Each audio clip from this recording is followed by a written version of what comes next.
Did Vikings general manager Kwesi Adofo-Mensah pull off highway robbery this offseason? We're going to talk about it on today's edition of Vikings Now by Chat Sports.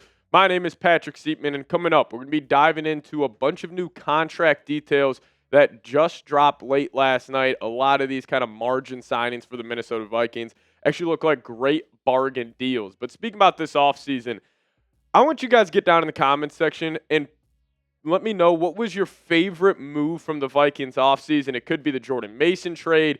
It could just be, letting Sam Darnold walk or, not signing Aaron Rodgers, or it could obviously be a free agency pickup.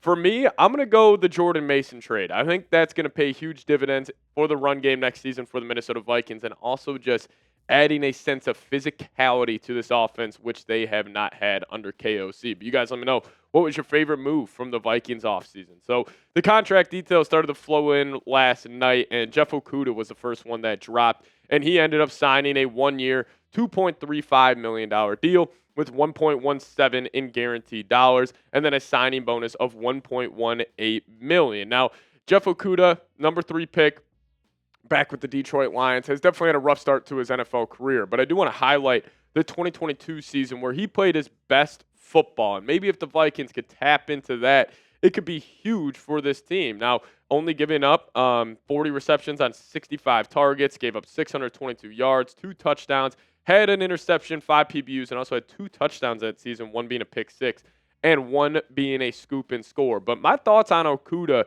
and why I think this was kind of a highway robbery move for the Vikings is you're kind of playing with house money with Okudah because, you just gave him a one-year, $2 million deal. If he ends up just even being a solid rotational corner where you have faith in him on every given down, it would be a steal of a deal. And also from the Vikings side, if Jeff Okudah or Mekhi Blackmon takes a massive leap, this defense will be top 3 because if there's any huge question mark on that side of the football for the Minnesota Vikings, it is that cornerback 2 spot. But if you get solid production out of either of those 2 guys, it could pay huge dividends for the rest for the 2025-26 season for the Minnesota Vikings. So I love the Okudah pickup. Maybe he can just turn back into that guy that was playing at Ohio State. But Justin School here coming in next. He signed a one-year, $2 million deal, guaranteed money, $250,000, and a signing bonus of $500K. Now, Justin, he's just going to be a rotational swing tackle for the Vikings, but I think that is a very valuable position considering what happened to Darrisaw last year. Brian O'Neill was even banged up here and there last football season, and he grades out pretty well according to PFF for the Tampa Bay Buccaneers. He actually did have to fill in for Tristan Wirfs for a couple of games, but he's just middle of the pack, and I think that's what you would want in your swing tackle. Overall grade 69.2. That was actually 43rd out of all eligible tackles. And, let's just say Darrisaw or Brian O'Neill would have to go down. I mean, you still got a lot of faith in this Vikings offensive line here. He can play both sides. He can play left tackle. He can play right tackle. And with the Vikings upgrading their interior of their offensive line, now, obviously, if Darrisaw goes down, he's going to be tough to replace for even just a game or 2. But let's just say Brian O'Neill goes down. Like, I'm cool with Justin School,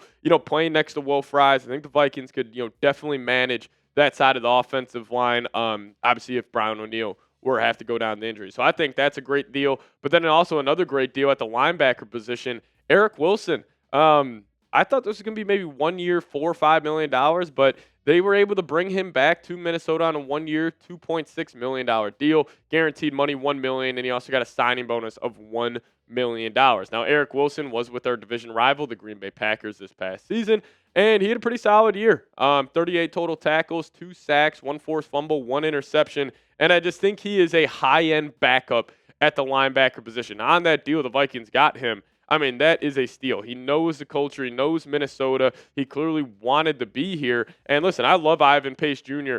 and Blake Cashman. They both had fantastic seasons for Brian Flores' defense this past year.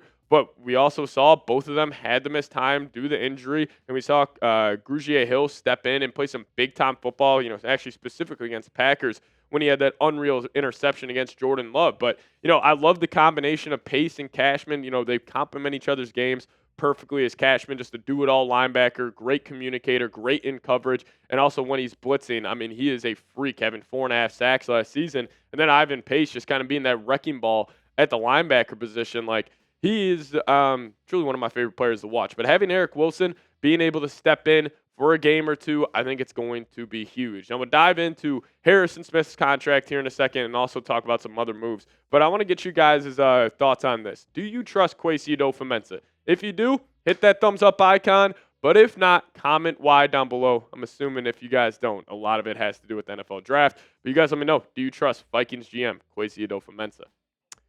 So Ben Gesslin, shout out to him. He broke down the details of the Harrison Smith's contract, and it's a doozy. So it actually has a $9.9 million cap number for the season, an $8 million signing bonus, $2 million base salary, up to $250K per game roster bonus. But also the $25 million base salary from 2027 is fully guaranteed if Smith is on the roster on the third day of the 2026 league year, similar to his deal last year. So if the Vikings do, whether that's him retiring or they just want to cut him, they have flexibility there. But even more incentives, pretty cool here, up to $750,000 in incentives based on playing time. And there's also a hitman to the Hall of Fame bonus that pays $500K if he gets 4 interceptions in 25. So I think that's pretty cool. And then a $500K bonus for 3 or more sacks, $1 million for first team All-Pro, $500K for second team. But also, this is the coolest part of the contract. If he plays 75% of snaps, he can earn up to $1 million on postseason success.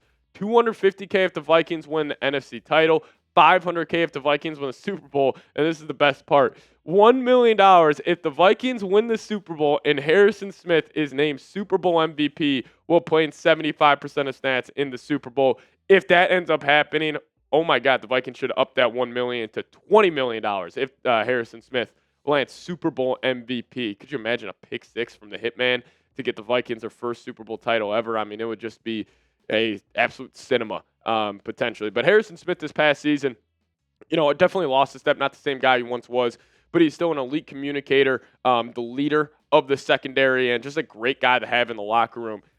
Couldn't rave more about Harrison Smith. But here is PFF numbers: 66.2 overall grade. That was 66 out of 171 eligible safeties. Obviously great in the run defense game. Did struggle in coverage a little bit this past season, but you'll take that production from a guy who's entering his 15th year in the NFL. And, obviously I think the Vikings have Super Bowl aspirations this season. Nothing would make me happier than seeing Harrison Smith play in a Super Bowl. Like, if I had to pick one player on this Vikings roster who I would want to see them win a Super Bowl the most, by far, it would be the hitman, Harrison Smith. I mean, he has been everything you could ask for from a player drafted way back in the day. He has made all pros. He has been one of the most dominant safeties in the National Football League. And the fact that he's still kicking it and still being very productive at the age he is, it truly speaks to how special of a player and how special of a teammate also Harrison Smith has been for the Minnesota Vikings. But let's dive into the Jordan Mason trade here. That's why I was saying this is my favorite move of the offseason. He had an unreal year for the Niners last season. And actually, according to the rushing yards over expected, he was actually only third behind Derrick Henry and Saquon Barkley. So that kind of speaks to how dominant he was. But 153 carries, 789 yards, 3 touchdowns, had a 38 longest run. And he also killed the Vikings in Minnesota. Was one of 2 running backs to run for over 100 yards. So I love that move. It's going to add some physicality to the offense. Hopefully improves the goal line rushing game as, even though he had 3 touchdowns last season, I still think he could be an elite rusher at the goal line for Minnesota. But you also picked up a sneaky good wide receiver 3 here, Rondale Moore. Now, all these moves we're talking about are just margin moves. We're not talking about the big dogs. We're talking about the guys that will help the Vikings get better on the margins. And Rondale Moore is just that. Now, he missed the whole 2024 season with a knee injury, but this guy's a burner, 5'7", 181 pounds. And I think this is the first time that Kevin O'Connell has had that gadget guy in his offense. Like Jalen Nailor, he's got top-end speed, but it's not Rondale Moore top-end speed. So I am so curious to see how Kevin O'Connell is going to use him and actually see if he ends up being the wide receiver 3, because I very well think he could do that. But, all those moves were just margin moves, but this is the, cake of the Vikings offseason here. You're able to land Ryan Kelly, Will Fries. They have continuity from their time back in Indianapolis, which is a big reason why I love these 2 moves. But then you also got Javon Hargrave, Jonathan Allen, and, the fact that the Vikings were able to address, like, the 2 biggest positions of need with, one, high-end players and also some veterans. Obviously, Will Fries, the youngest one of that group. But, all 3 of those guys, Hargrave, Kelly and Allen has played some top-tier football in their NFL career, and I think they're going to be great locker room guys. And I think they're going to take that defense and that offensive line to another level. But hey, speaking about the quarterback, real quick here, if you guys want to get yourself a J.J. McCarthy jersey today, hit that link, chatsports.com/Vikings jersey. Rock those number 9 jerseys on game day at US Bank Stadium, and click that link, chatsports.com/Vikings jersey. Now, I want to close today's show out with a take.